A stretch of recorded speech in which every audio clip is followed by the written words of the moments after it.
एक बार आज पुनः आपका कक्षा 10 भौतिक विज्ञान की कक्षा में स्वागत है। जैसे कि आपको पता है, हमने बात की थी कि प्रकाश का परावर्तन क्या होता है, परावर्तन के नियम क्या होते हैं, और फिर हमने पढ़ा था दर्पण, दर्पण के उपयोग, दर्पण कितने तरह के होते हैं, किस तरह से उनको हम प्रयोग में लाते हैं, उनका कहाँ कहाँ पर उपयोग किया जाता है। उसी की आगे की कड़ी में आज हम पढ़ेंगे प्रकाश का अपवर्तन, यानी परावर्तन के बाद अब पढ़ेंगे प्रकाश का अपवर्तन, अपवर्तन के नियम। अपवर्तन के नियम के बाद हम पढ़ेंगे अपवर्तनांक। अपवर्तनांक पढ़ने के बाद हमें पढ़ेंगे कि अपवर्तन के जो नियम है उसको स्नेल ने किस तरह से समझाया, यानी स्नेल के नियम को समझेंगे।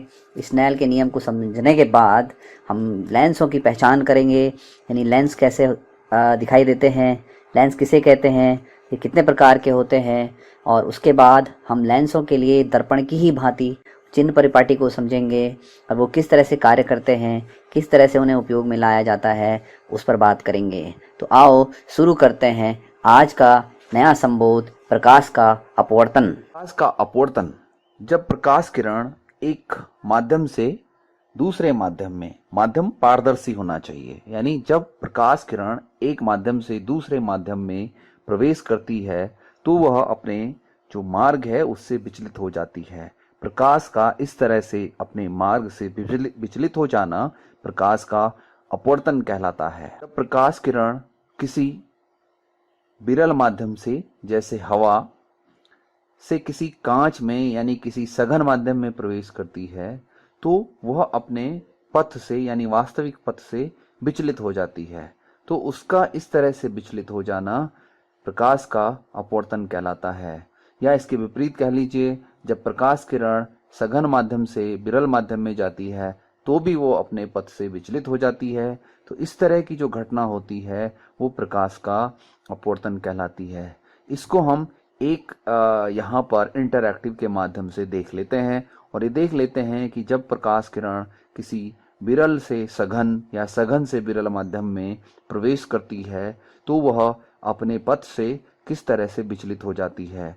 तो प्रकाश किरण का अपने पथ से विचलित हो जाना माध्यम पे निर्भर करता है और उसका इस तरह से विचलित होना प्रकाश का अपवर्तन कहलाता है। आओ अब इस इंटरैक्टिव के माध्यम से हम यहाँ पर देखेंगे कि किस तरह से प्रकाश की किरण जब एक माध्यम से दूसरे माध्यम में प्रवेश करती है तो किस तरह से वह अपने पथ से विचलित होती है।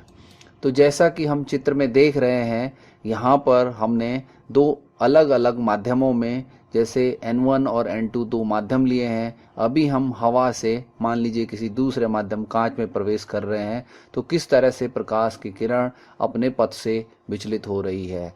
तो जैसे जैसे हम माध्यम का, मीडियम का अपवर्तनांक बदलेंगे या माध्यम का नेचर बदलेंगे, यानी सघन से विरल या विरल से सघन माध्यम में जाएंगे, तो हम देख रहे हैं कि किस तरह से ये आने वाली जो प्रकाश की किरण है वो अपने पथ से विचलित हो रही है। यानी या तो वो इस अभिलंब की ओर झुक रही है या फिर वो अभिलंब से दूर जा रही है। तो यहाँ पर ये अभिलंब की ओर आ रही है, इसका मतलब ये माध्यम यहाँ पर विरल है और ये माध्यम सघन है। जैसे कि ये कलर डिफरेंस से भी आप देख सकते हैं। तो जैसे जैसे माध्यम की डेंसिटी कम हो जाएगी तो प्रकाश किरण वापस चली जाएगी।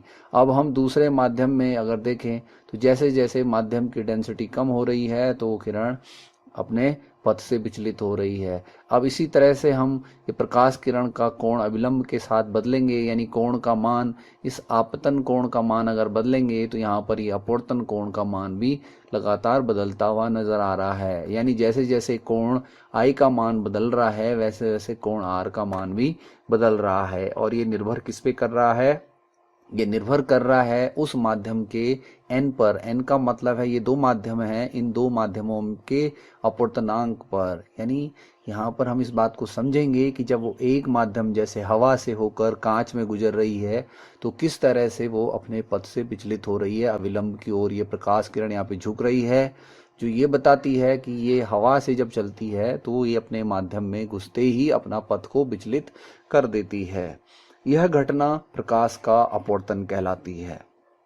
तो आप इसको एक बार ध्यान से देख लीजिए कि किस तरह से प्रकाश का अपवर्तन यहाँ पर दिखाई दे रहा है। और ये सिर्फ हो रहा है जो आपतन कोण है और अपवर्तन कोण है, दोनों के मान यहाँ पर किस तरह से बदल रहे हैं। यह घटना प्रकाश का अपवर्तन कहलाती है।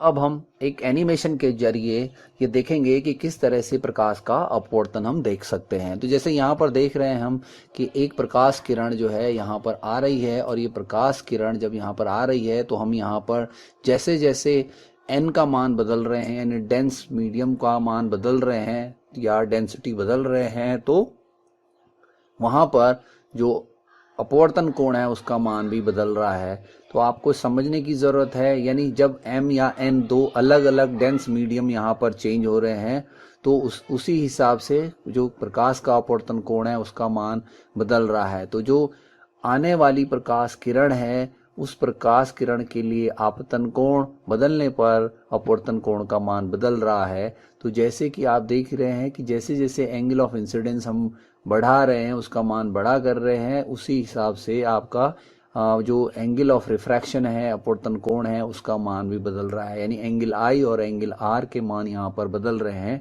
जैसे जैसे हम डेंसिटी बदल रहे हैं। डेंसिटी से मतलब है सघन या विरल माध्यम का एन बदलने से प्रकाश का अपवर्तन कोण बदल रहा है। तो इस तरह से अपवर्तन कोण का बदलना, प्रकाश का अपने मार्ग से विचलित हो जाना, यह घटना प्रकाश का अपवर्तन कहलाती है, जिसको आप ध्यान से देख सकते हैं और समझ सकते हैं कि किस तरह से कोई भी प्रकाश किरण जब किसी पारदर्शी माध्यम में प्रवेश करती है तो वह अपने वास्तविक पथ से विचलित हो जाती है।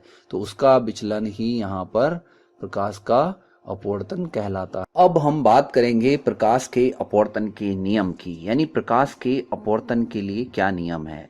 यह नियम सबसे पहले स्नेल का नियम के नाम से जाना जाता है। सबसे पहले स्नेल ने इस नियम को प्रतिपादित किया था।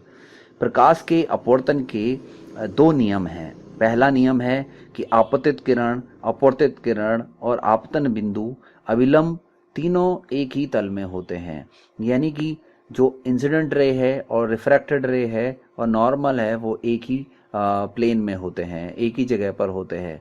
इसी तरह से कोई भी दो माध्यम, चाहे सघन या बिरल और सघन, किन्हीं भी दो माध्यम के लिए प्रकाश का जो किरण है वो आपतन कोण के लिए साइन और अपवर्तन कोण के लिए साइन, यानी sine of angle of incidence यानी साइन आई यानी आपतन कोण की ज्या, और अपवर्तन कोण की ज्या यानी साइन ऑफ आई और साइन ऑफ आर का जो अनुपात होता है वो नियतांक के बराबर होता है, एक कांस्टेंट के बराबर होता है। जैसे कि साइन आई बटे sine r is equal to n. N का मतलब वो अपवर्तनांक है। इस नियम को स्नेल का नियम कहते हैं। यहाँ पर जो नियतांक है n, ये पहले माध्यम से दूसरे माध्यम के सापेक्ष अपवर्तनांक है, यानी इसको हम n से डिनोट करते हैं, जो ये बताता है कि किसी भी माध्यम के लिए जो अपवर्तनांक है वो उस माध्यम का एक गुण है जिस पर प्रकाश स्वतः ही अपनी प्रकृति को बदल देता है। यानी प्रकाश का जो किरण का जो गमन पथ है उस पर उसका विचलन होना उस माध्यम पर निर्भर करता है कि वो बिरल से सघन में आ रही है या सघन से बिरल में जा रही है। ठीक है, तो इसको हम वाइस वर्सा भी कह सकते हैं कि सघन से बिरल या बिरल से सघन माध्यम में जाने पर प्रकाश की जो चाल है वो चाल बदलती है, और उसके चाल बदलने से, चाल कम होने से या ज़्यादा होने से उस माध्यम में उसका विचलन निश्चित होता है। इस तरह की घटना को प्रकाश का अपवर्तन कहते हैं। दूसरे शब्दों में हम ये भी कह सकते हैं कि किसी माध्यम का अपवर्तनांक निर्वात या वायु के सापेक्ष हम ज्ञात कर सकते हैं, या उस माध्यम का अपवर्तनांक हम ज्ञात करेंगे यहाँ पर जिसके सापेक्ष प्रकाश अपने पथ से विचलित हो रहा है। तो मान लीजिए कि प्रकाश की जो चाल है वो हवा में c से डिनोट करें, और जब वो किसी माध्यम में प्रवेश कर रही है तो उसकी चाल को v से डिनोट करें, तो वहाँ पर जो अपवर्तनांक का मान होगा वो n बराबर c बटे v होगा। यानी प्रकाश की निर्वात में चाल बटे प्रकाश की माध्यम में चाल, यानी निर्वात में प्रकाश की चाल c और माध्यम में प्रकाश की चाल हमने v लिखी। तो यहाँ पर जो प्रकाश की चाल है वो वायु में अधिक होगी और माध्यम में कम होगी। इसका अर्थ ये हुआ कि किसी भी माध्यम का निरपेक्ष अपवर्तनांक सदैव 1 से अधिक होगा, या 1 के बराबर होगा। तो जब 1 के बराबर होगा तो समझ लीजिए कि प्रकाश किरण उसी माध्यम से होकर गुजर गई है। इसको हम ऐसे भी कह सकते हैं कि दो माध्यमों 1 या 2 में माध्यम 1 में प्रकाश की चाल माध्यम 2 की तुलना में अधिक है, यानी हवा में अधिक है, और माध्यम में कांच में या पानी में या किसी दूसरे माध्यम में कम है। अब हम एक बार पुनः देखते हैं कि किस तरह से स्नेल के नियम को हम यहाँ पर सत्यापित करेंगे। तो यहाँ पे आई और आर के मान बदलेंगे तो साइन आई और साइन आर का मान भी बदलता हुआ दिखाई देगा। तो जैसे कि हम यहाँ पे दिखा रहे हैं, कोई आपतित किरण जब किसी माध्यम में प्रवेश करती है, विरल से सघन माध्यम में जाती है, तो उस माध्यम का n बदलने से किस तरह से आई और आर के मान बदलेंगे, और फिर हम निकालेंगे वहाँ पर आई और आर के मान बदलने से स्लोप। और वो जो स्लोप हमारा ज्ञात होगा वो ये बताएगा कि किस तरह से जो है n का मान ज्ञात किया जा सकता है, अपवर्तनांक ज्ञात किया जा सकता है। तो slope sine I upon sine r is equal to n निकालेंगे। तो यहाँ पर हम देख लेते हैं कि किस तरह से हम i बदल रहे हैं। पहले i का मान लगातार बदलने पर जैसे जैसे i का मान बढ़ रहा है, r का मान भी यहाँ पर बढ़ रहा है। तो ग्राफ में आप देख रहे होंगे दोनों वैल्यूज को अगर हम ग्राफ में देखें तो वो भी लगातार कॉन्स्टेंटली वो चेंज हो रहे हैं। आर का मान कम है, आई का मान ज़्यादा है। इसका मतलब ये हुआ कि किरण जो है वो विरल से सघन माध्यम में प्रवेश कर रही है, तो वो अपने पथ से किस तरह से विचलित हो रही है। इसको दूसरे शब्दों में हम ये कह सकते हैं कि यहाँ पर आई का जो मान है, आर का जो मान है, दोनों का रेशियो एक कांस्टेंट के बराबर है, जिसको हम यहाँ एन से प्रदर्शित कर रहे हैं। अगर हम एन का मान यहाँ पर चेंज करें तो जैसे जैसे एन का मान घट रहा है तो प्रकाश लगभग यहाँ पर जैसे दिखाई दे रहा है कि सीधी रेखा में जा रहा है, या उसका मान बढ़ा रहे हैं तो प्रकाश किरण ज़्यादा विचलित हो रही है। तो ये कांच हो सकता है, ये पानी हो सकता है, कोई भी माध्यम ट्रांसपेरेंट माध्यम होना चाहिए, पारदर्शी माध्यम होना चाहिए। जब भी उसमें प्रकाश की किरण आपतित होगी तो जो अपवर्तित किरण होगी उसका जो कोण होगा विलंब के साथ, उसका मान लगातार यहाँ पर परिवर्तित होता चला जाएगा। और ग्राफिकली यहाँ पर हमें ये पता चल रहा है कि किस तरह से ये आई और आर का मान बदलने से साइन आई और साइन आर का मान ज्ञात करेंगे, और स्लोप में देखेंगे तो उनका जो मान है वो एक कांस्टेंट के बराबर होगा, जो उस माध्यम का अपवर्तनांक ज्ञात करेगा। तो हम बात करते हैं लेंस की, यानी लेंस किसे कहते हैं, और लेंसों के प्रकार, यानी लेंस कितने प्रकार के होते हैं। तो लेंस क्या है? दो गोलीय पृष्ठ, एक गोलीय पृष्ठ और एक समतल पृष्ठ से घिरे हुए पारदर्शी माध्यम को लेंस कहते हैं। यानी कि हमारे पास जैसे हमने गोलीय दर्पण पढ़ा था उसी तरह से गोलीय पृष्ठों से लेंस बनते हैं। सिर्फ अंतर यह है कि उसकी जो सरफेस थी वो पॉलिश्ड होती थी, एक सरफेस हार्ड होती थी, एक चमकदार होती थी, और यहाँ पर दोनों सरफेस जो हैं वो पारदर्शी होंगी। तो दो गोलीय पृष्ठ अथवा एक गोलीय पृष्ठ और एक समतल पृष्ठ से घिरा हुआ माध्यम एक लेंस बनाता है। और यह लेंस दो प्रकार के होते हैं, जैसे उत्तल लेंस और अवतल लेंस। तो उत्तल लेंस का जो आकार है वो कैसे दिखाई देता है, और जो अवतल लेंस है उसका आकार कैसे दिखाई देता है, आप यहाँ पर देखिए और यहाँ पर समझिए कि उत्तल लेंस है क्या। उत्तल लेंस यानी जो आपको जिसके सिरे किनारों पर पतले और बीच में मोटे दिखाई दे, वो उत्तल लेंस। इसके विपरीत अवतल लेंस, जिसके किनारे मोटे हों और बीच में, अवतल लेंस बीच में पतला और किनारों पर मोटा होता है। तो यहाँ पर अवतल और उत्तल लेंस को पहचानने के लिए आप बिना स्पर्श किए, बिना छुए भी उत्तल लेंस और अवतल लेंस की पहचान कर सकते हो। जैसे कि लेंसों की पहचान करने के लिए हमें यह पता होना चाहिए कि किस तरह से जो है उनके द्वारा दिखाई देने वाले प्रतिबिंब होंगे।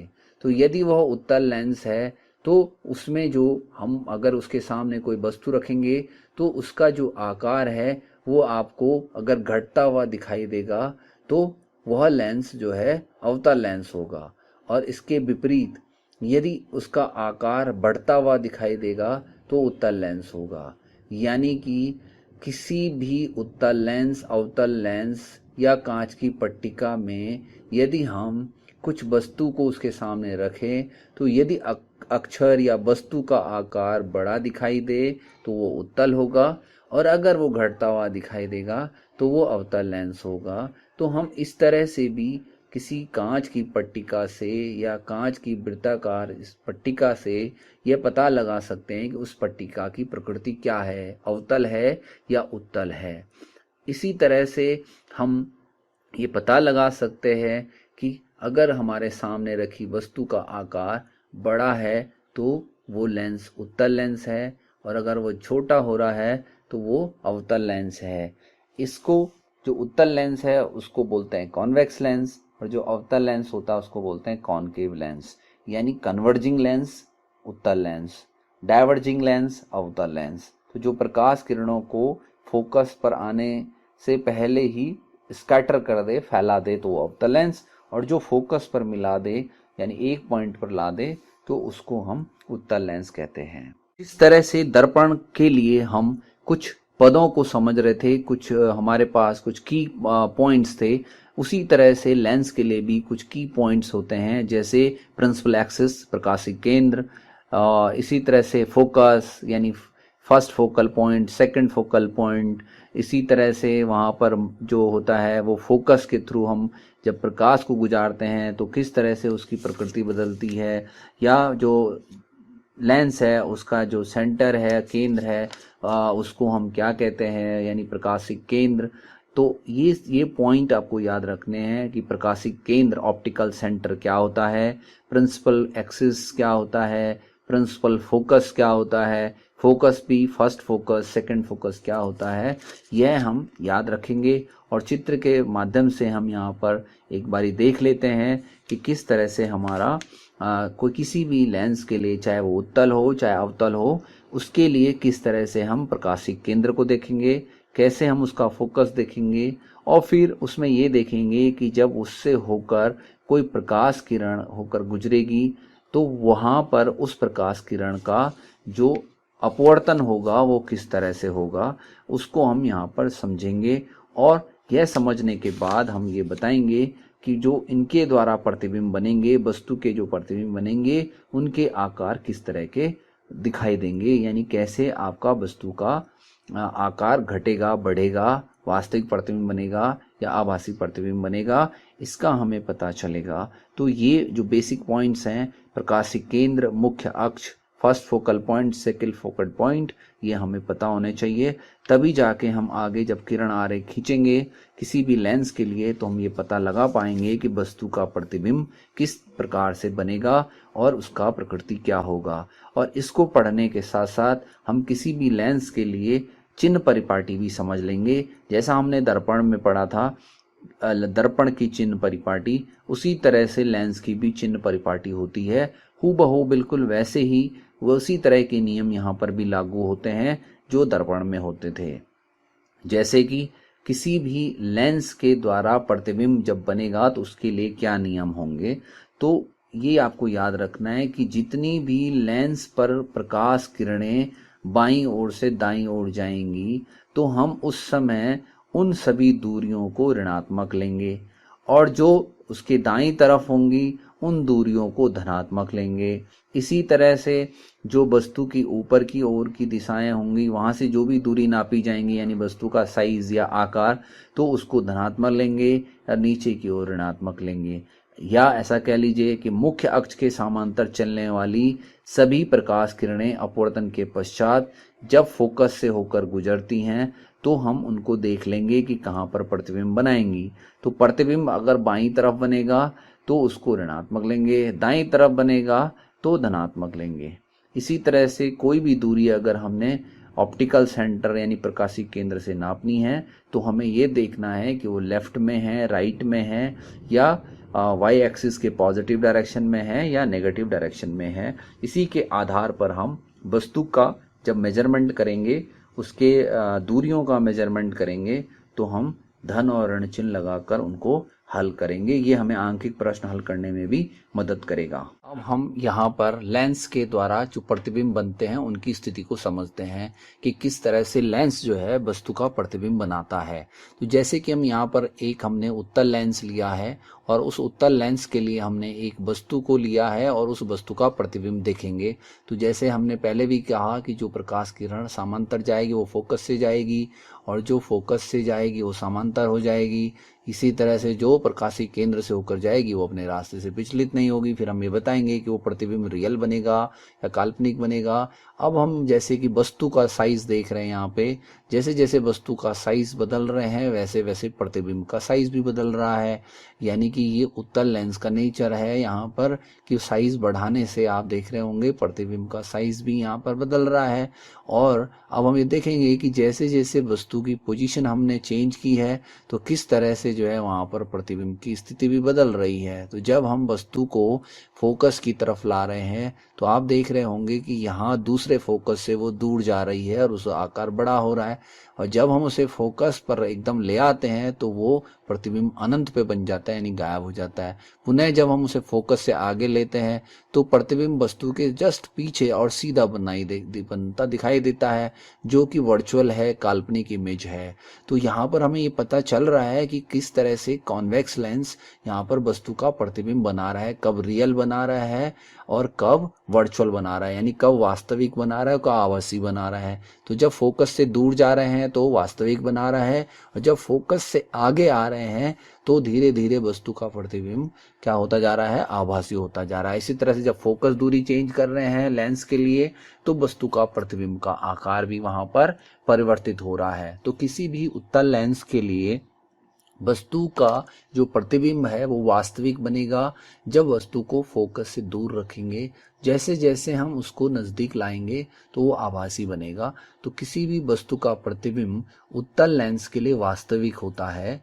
और हमने ये भी देखा कि जब हम वस्तु का प्रतिबिंब को यहाँ पर अलग अलग स्थिति में देख रहे हैं तो कब वो रियल हो रहा है और कब वो वर्चुअल हो रहा है। इसी तरह से एक अवतल लेंस के लिए भी हम किसी वस्तु का प्रतिबिंब देख लेते हैं कि कैसे वो प्रतिबिंब बस दिखाई देगा जब हम उसे अवतल लेंस के सामने रखेंगे। तो यहाँ पर जैसे आप देख रहे हैं एक वस्तु दिखा रखी है, एक हमने अवतल लेंस दिखा रखा है और इस अवतल लेंस के सामने जब वस्तु को हम देखते हैं तो हम ये देखेंगे कि उसका प्रतिबिंब कैसे बनेगा। तो यहाँ पर भी जैसे वहाँ पर पहला फोकस दूसरा फोकस दिखाया है कि जहाँ पर वस्तु रखी है जिसके सामने और वो हमारा प्रकाश किरण समांतर आया तो आपने देखा कि वो प्रकाश किरण अपने रास्ते से फैल गई, जो हमने उसके फोकस से होकर गुजारी वो वहीं से वापस होते हुए दिखाई दे रही, प्रतीत हो रही, डॉट डॉट लाइन से दिखा रहा है। इसी तरह से जो प्रकाशीय केंद्र से होकर जा रही है वो सीधी चली गई और वहीं से वापस हो गई। तो यहाँ पर आप देख रहे होंगे वस्तु का प्रतिबिंब जो है वो सीधा बन रहा है, छोटा बन रहा है, डिमिनिश, बहुत छोटा